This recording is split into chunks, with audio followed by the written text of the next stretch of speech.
안녕하세요. 오늘 또 하나의 흥미로운 주제를 가지고 함께 나눠보도록 하겠습니다. 우리 교회의 역사 속에서 이 죄의 문제를 어떻게 다룰 것이냐, 이것은 상당히 중요한 그 논제가 아닐 수가 없었습니다. 왜냐하면 이 구원을 받는다고 하는 것은 죄로부터의 구원을 말하거든요. 마태복음 1장 21절에도 보면 저의 이름을 예수라 하라. 이는 저희 백성을 죄로부터 구원할 자의 힘이라. 네, 예수라고 하는 그 이름 자체도 우리를 죄로부터 구원한다라고 하는 그 의미가 있습니다. 교회가 시작되고 난 다음 우리가 어떻게 하면 구원을 받을 것이냐, 이것은 사실 고대교회 때나 또 현재나 우리 함께 똑같은 그런 신앙생활에 있어서의 커다란 핵심 중에 하나가 되겠습니다. 그래서 원래 그 예수님의 제자들이 이제 성령을 받고 교회가 시작되고 났을 때, 그때부터 이들은 그리스도와의 새로운 관계 속에 들어가게 되었습니다. 그러므로 지나간 죄와 이 모든 허물을 다 예수님께서 용서해 주시고 우리를 값없이 의롭다 하신다라고 하는 그런 믿음을 가지고 이제 교회가 시작이 된 거죠. 이것을 어떻게 보면 아가페 모티브의 그런 구원관이라고 말할 수 있습니다. 아가페라고 하는 것은 초월적인 그 사랑, 무조건적인 사랑을 말하는 것입니다. 즉 구원이라고 하는 것은 우리가 잘해서, 우리가 선행이 많고 우리가 노력을 많이 해서 우리가 구원받는 것이라기보다는 그렇게 해서 우리가 구원을 받을 수 있는 그럴 사람이 아무도 없다는 것입니다. 다만 하나님께서 우리를 사랑하신 그 사랑으로 그 예수 그리스도의 그 죽으심의 그 공로, 그 부활하심의 그 공로를 힘입어서 우리들이 그 예수의 공로를 힘입어 우리들이 구원을 받게 되는 것이죠. 그러니까 우리의 잘남 때문에 구원받는 것이라기보다는 예수님의 그 값없이 치르신 그 공로 때문에, 그 공로를 우리가 받아들일 때 그때 우리들은 구원을 받게 된다는 것이 사도들을 포함한 이 처음 초대교회 때의 그 일반적인 신앙이었습니다. 사실 그것이 성경적인 그 신앙이기도 하죠. 이것을 아가페 모티브라고 합니다. 하나님의 내리사랑, 무조건적인 사랑의 그런 구원관이죠. 그렇다면 이와 같은 하나님의 내리사랑에 의하여 예수 그리스도를 나의 구주로 받아들이게 되면 그때부터 내 지나간 모든 죄가 용서함을 받으며 이제 그리스도와의 새로운 관계 속에서 그리스도의 다 이루신 그 righteousness, 그 의의가 우리에게 전가되어짐으로 말미암아 하나님께서는 우리를 예수 그리스도를 받아들이고 믿는 자들을 값없이 의롭다, 그렇게 보시는 거죠. 이것이 우리가 구원을 받아 천국에 갈 수 있는 유일한 요건이 되겠습니다. 그런데 이와 같은 그 초대교회 때의 이런 성서적인 그 믿음이 지금까지 계속되어져 왔느냐면 그렇지가 못하고 점점 변질이 되어져 가는 것을 보게 됩니다. 어떻게 변질이 되어 가냐면은 이렇게 예수 그리스도를 온전히 받아들임을 통해서 의롭다함 받는 그 구원, 그것이 아니라 내가 뭔가 잘해야 되고 내가 뭔가 율법을 준수해야 되고 또는 내가 어떤 금욕주의나 도덕적인 실천을 하고 그래서 행위적인 죄를 짓지 않고 뭐 이렇게 해야 내가 구원을 받을 수 있지 않겠나라고 하는 그러한 신념들이 교회 내에 젖어 들어오게 되는 거예요. 왜 그랬을까요? 분명히 예수님께서는 그렇게 가르치지 않았고 사도들도 역시 그런 신앙을 갖지 않았음에도 불구하고 시간이 흘러가면서 교회 속에서는 이런 그 행함 중심의, 인간의 노력 중심의 구원에 대한 그 신앙이 새롭게 시작이 되어져 가더라 이 말이죠. 그렇게 된 데에는 그 이유가 있었습니다. 그것은 뭐냐면 교회 자체의 신념이라기보다는 교회 주변에 있는 여러 다른 종교나 사상들의 영향이 상당히 컸어요. 예를 들면 유대교 같은 곳에서는 아무래도 율법주의적인 그런 신앙이 많이 전달이 되어져 왔죠. 율법주의는 아무래도 인간의 노력과 행위와 그런 그 선행에 대한 강조를 하게 되죠. 그런가 하면 그 당시에 로마 제국 내에 만연했던 것 가운데 하나는 그 영지주의가 되겠죠. 그 영지주의는 이원론적인 그런 신념을 갖고 있기 때문에 육적인 것을 폐지하고 물질성을 초월해야만 구원에 이를 수 있다고 보는 그런 이원론이 영지주의자들에게 많이 있었단 말이에요.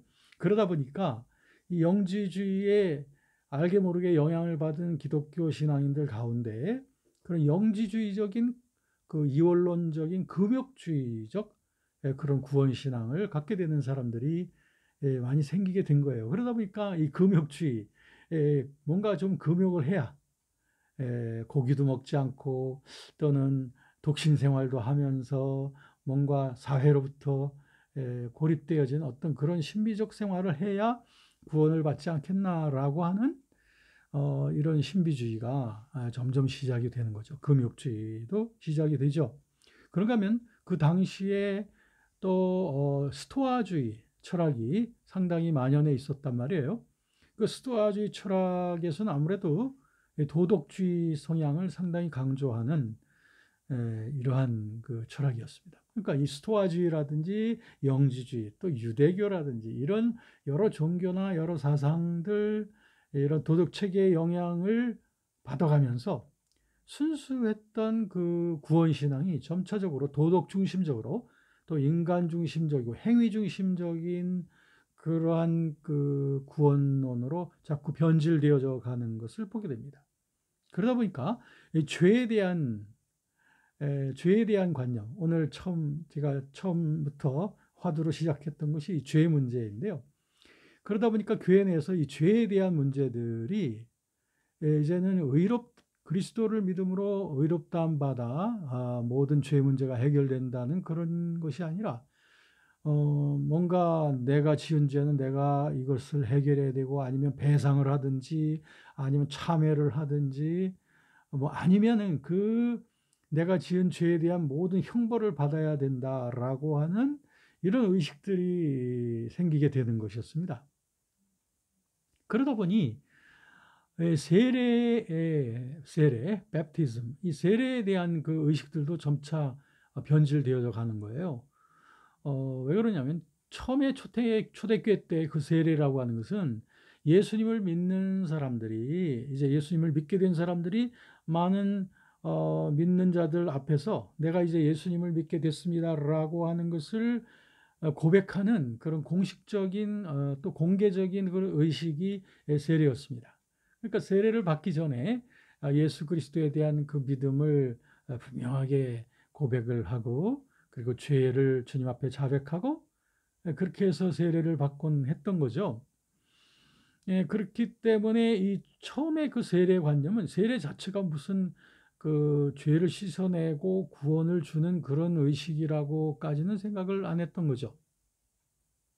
다시 말하면 세례는 하나의 공적인 신앙 고백이다. 이런 의식이 많이 있었는데 점차적으로 구원에 대한 신앙이 변질되어져 가다 보니 죄 문제에 대한 것도 변화가 되어져 가고 그러다 보니까 이 세례라고 하는 것을 마치 그 세례를 받으면 지나간 모든 죄가 다 씻음 받고 그리고 난 다음에 이 세례라고 하는 것은 우리에게 구원이라고 하는 은사를 부여받는 그런 의식이라고 하는 이걸 갖다 세례적 은총이라고 말해요. 다시 말하면 세례 자체가 우리에게 어떤 구원을 주는 은총을 주는 그런 의식이다. 이런 식으로 이제 변화가 되어져 가더라 이 말이죠.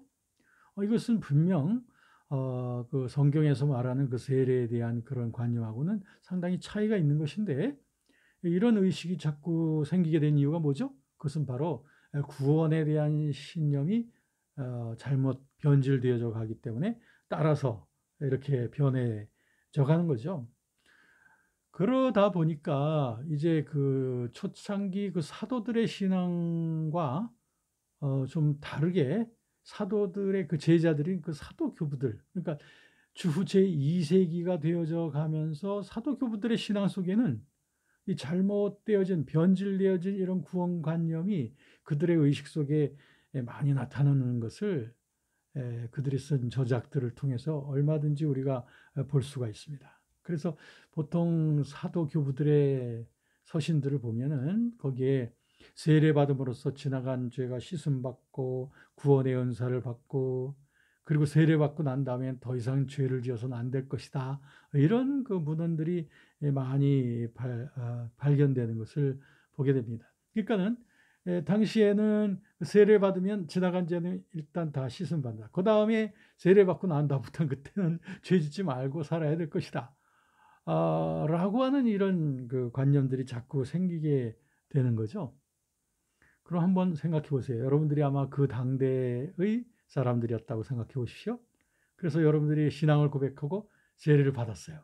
그러면 감사하겠죠. 왜냐하면 지나간 모든 죄에 씻음 받았으니 이제는 난 천국에 갈 수 있는 구원받은 자다, 이렇게 생각이 되겠죠. 그런데 시간이 흘러갑니다. 그러다 보니 어떻겠습니까? 내가 세례받고 난 다음부터는 죄를 짓지 말아야 된다고 생각했겠지만 어디 그렇습니까?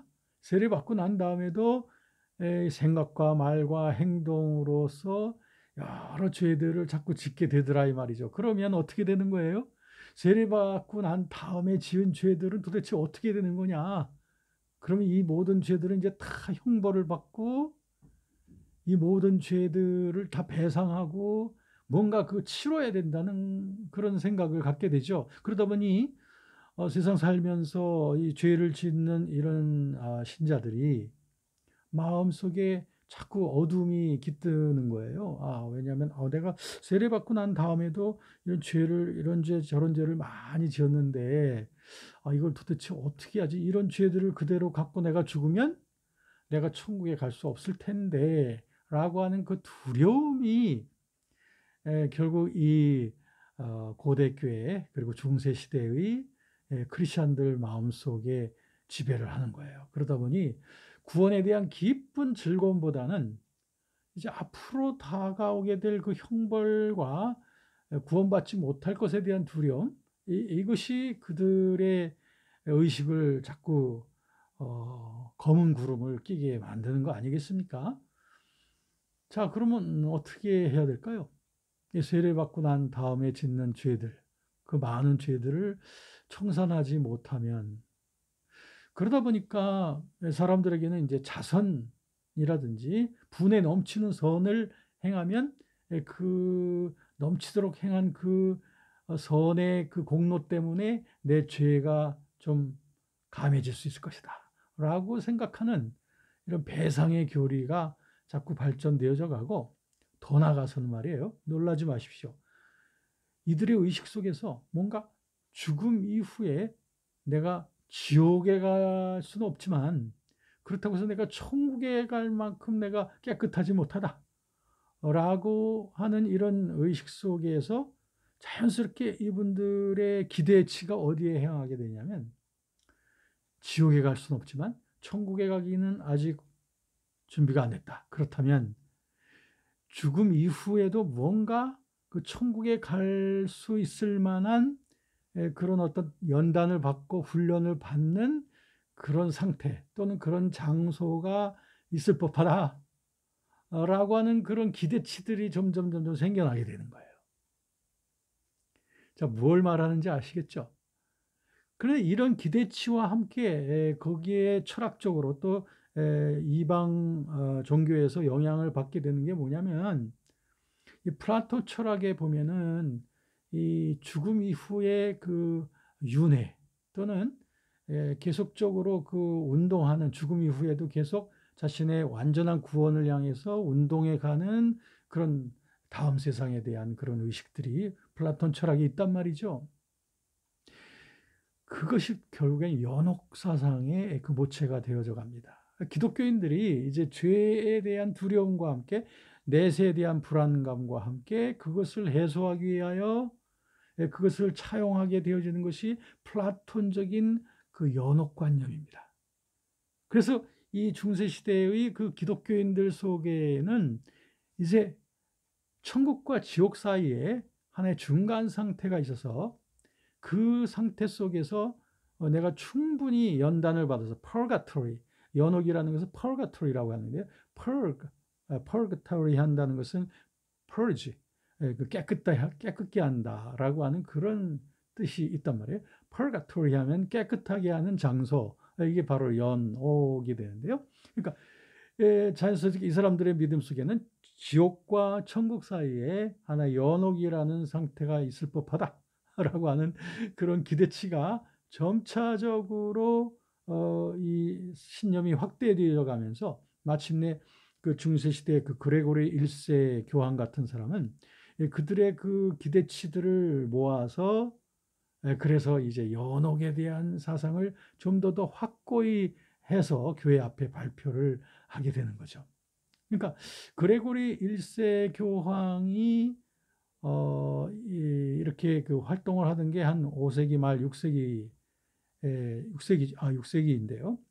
그런데 6세기 말이 되겠습니다.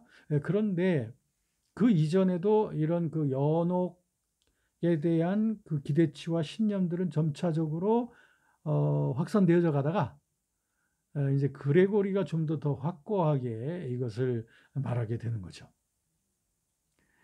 자, 그럼 생각해 보십시오.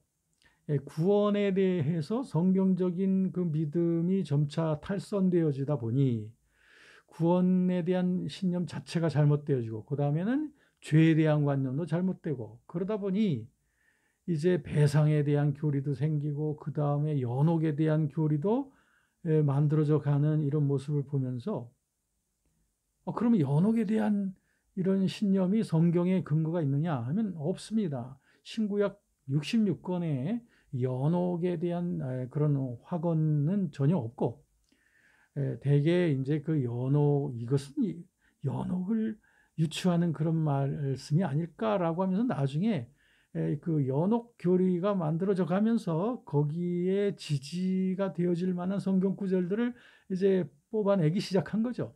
그러니까 이것은 성경 자체에 연옥에 대한 확언이 있는 것이 아니고 교리를 먼저 만들어 가면서 거기에 대한 참고 구절들을 설정하기 시작한 것이니까 연옥이라고 하는 신념은 사실 성경에서 나온 신념이 아니고 교황이 이제 사람들의 그 신념의 기대치들을 만족시키기 위해서 점차적으로 만들어간 그런 교리가 오늘날의 연옥교리다.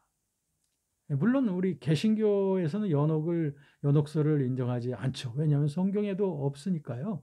그리고 그것이 올바른 성서적 구원관에서 나온 것도 아니니까 종교개혁 당시에 마틴 루터나 존 칼빈이나 뭐 이런 울리 주빙글이나 모든 종교개혁자들은 이 연옥설을 다 부정을 했던 것이 바로 그 이유가 되겠습니다.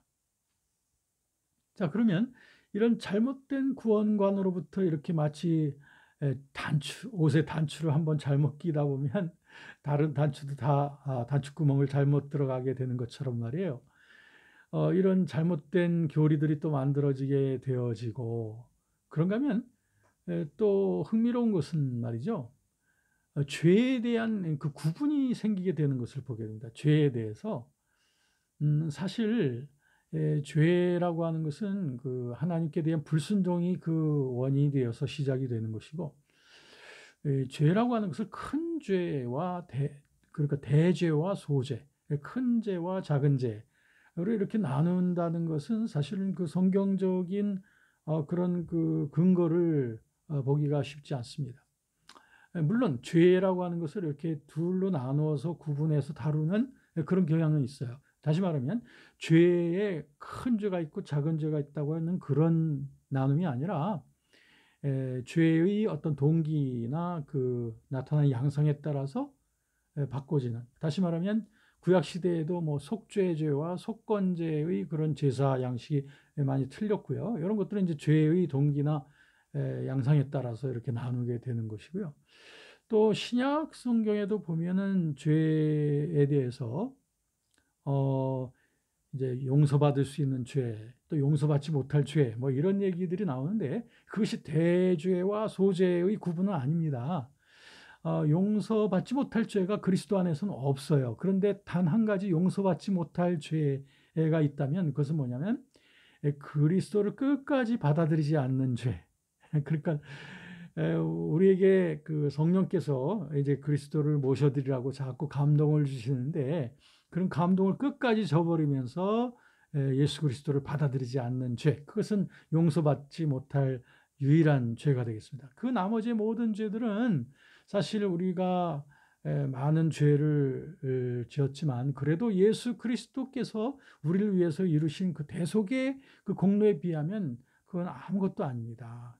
주님께서 죄가 없으신 분으로서 우리의 죄를 위해서 모든 값을 다 치르신 그 공로를 받아들이기만 하면 우리의 모든 마음 그리고 말과 행실로 범하는 모든 지나간 죄들뿐 아니라 우리가 그리스도를 믿으면서 우리가 또 고의적으로 또 범하거나 또는 잘 알지 못하고 범하게 되는 그런 허물들까지라도 그리스도의 그 놀라운 그 속죄의 피는 우리를 위해서 흘리신 그 피와 그 죽으심의 능력은 이 모든 것을 다 커버하고도 남음이 있는 것이죠.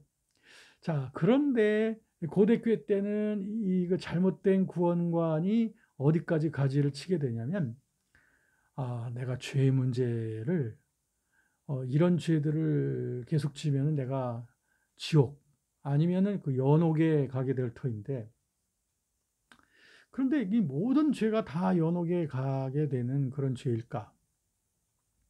그러다 보니 사람들은 죄를 자꾸 구분을 하게 돼요. 이런 죄를 지으면 그 구원을 받지 못할 죄 또는 그보다는 좀 가벼운 죄 이런 식으로 오늘날로 하면 이제 대죄와 소죄 영어로는 mortal sin과 venial sin이라고 이렇게 돼요. mortal sin이라고 하는 것은 죽을 수밖에 없는 그런 죄. venial sin은 좀 가벼운 죄. 이런 식으로 점차적으로 나눠가기 시작합니다. 이런 영향은 사실 불교적 영향도 있지 않나 생각을 합니다. 영지주의를 통해서 이 불교적인 영향도 보면은 불교에서도 뭐 칠거지약이라든지 이런 큰 죄, 작은 죄를 이렇게 나누게 되는 것을 보게 되는데 이런 그 성경에는 근거하지 않는 이런 그 죄에 대한 두 가지 구분 의식이 생기게 되어짐으로 말미암아 가벼운 죄들은 우리가 가볍게 그 죄의 문제를 그 용서받을 수 있다고 보지만 중한 죄, 무거운 죄들에 대해서는 아주 특별한 배상, 특별한 형벌 이런 것들이 없으면 연옥에 가서 그 치러야 될 그 죄값이 너무 크다고 보는 것이죠. 그래서 이런 그 의식들을 갖게 되다 보니 사람들은 가벼운 죄들은 어쩔 수 없이 세상 살아가면서 지을 수밖에 없지만 이 무거운 죄들은 절대 지어서는 안 된다라고 하는 이런 의식들을 갖게 됩니다. 이게 고대교회 때로부터 시작이 돼서 이제 중세교회를 거쳐가게 되는데요. 이렇게 해서 이제 마지막에 이제 중세 말기에 이르러서 이런 잘못된 구원관에 대한 반동운동이 이제 종교개혁을 통해서 일어나지 않습니까? 그 종교개혁이 일어났을 때 이 죄에 대한 문제와 구원에 관한 문제가 같이 길을 가는 거 아니겠습니까? 그러다 보니까 종교개혁자들은 잘못된 중세시대 때 구원에 대한 신앙을 성경적으로 다시 바로잡기 시작해서 다시 회복하게 되어지는 것이 뭐냐 바로 이신칭의입니다. 즉 믿음으로 말미암아 의롭다함을 받는다. Justification by faith라고 하는 이 위대한 구원론이 다시 그 초대교회 때의 그 구원에 대한 신앙을 다시 종교개혁 시대에 종교개혁자들에 의하여 다시 그 신앙의 기치를 높이 들게 된 거죠. 그러니까 구원론을 다시 회복하게 되면서 죄론도 같이 회복이 되어져 갑니다. 그래서 다시 초대교회 때의 그런 그 아가페적인 모티브의 그런 죄에 대한 관념. 즉, 우리가 아무리 죄를 많이 지었어도 예수 그리스도 안에서는 이 모든 것이 다 사함을 받으며, 그리고 예수 그리스도를 내 안에 모시고 난 이후에도 우리가 물론 우리의 성화를 위해서 노력하며 살아가지만, 그래도 우리가 범하게 되는 죄라든지 또는 우리가 모르고 짓는 모든 죄라든지 이런 것들이 없을 순 없다는 거죠. 그렇지만 분명히 다른 것은 뭐냐 하면은, 예수 그리스도의 그 사랑에 의하여 구원받은 자들은, 즉 예수님의 생명이 있는 자들은 뭐가 특별히 다르냐면, 내가 죄를 지었다고 깨달아질 때, 양심의 그런 어떤 자책감을 느끼게 될 때 결국 하나님 앞에 그 죄송함을 갖게 되죠. 그렇게 함으로써 이분들은 그 죄 가운데서 계속 잠들어가거나 점점 더 깊어져 가는 것이 아니라 이 죄를 빨리 주님 앞에 자백을 하는 거죠. 예.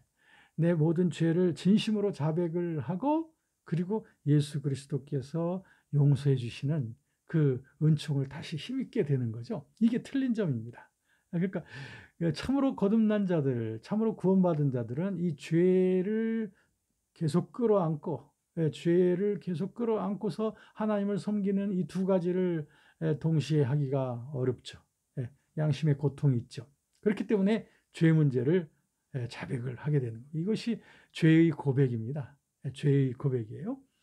그러니까 이 죄의 고백을 함에 있어서도 우리가 하나님 예수 그리스도와 우리 사이에 다른 어떤 매개체가 필요 없습니다. 오직 믿음을 통해서 예수 그리스도께서 우리를 위해서 다 이루어 놓으신 그 구원과 그리고 죄 용서의 은총을 내가 받아들이기만 하면 되는 거죠. 예. 이 은총을 받아들임에 있어서 누가 옆에서 도와줘야 내가 그걸 받아들일 수 있거나, 또는 나의 어떤 신앙의 단계가 나보다 더 높은 분이 나를 중재해서 그리스도와 나 사이에 어떤 중재를 해서 대신 그 은총을 나에게 전달해 주는 이런 것이 아닙니다. 이것은 중세적인 그런 평신도와 사제계층 간에서 일어나던 그런 일이었습니다.